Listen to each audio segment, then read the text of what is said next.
আমাদের দেশে বন্যার পানি ঢুকেছে বেশ কয়েকদিন ধরে।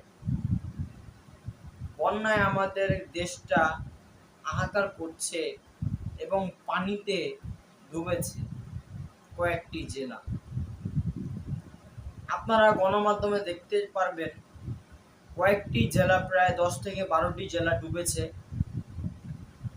আশ্রয়ণ প্রকল্প পর্যন্ত যে ডুবো মানুষগুলো তারা যেতে পারছে না।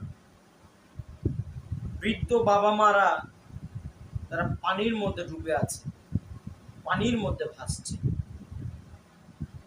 এখন আমাদের করণীয় কি? আমি বলবো আমাদের সাধ্য অনুযায়ী আমরা তাদেরকে রেস্কিউ করতে পারি। আমরা তাদেরকে আশ্রয় কেন্দ্র পর্যন্ত পৌঁছে দিতে পারি এবং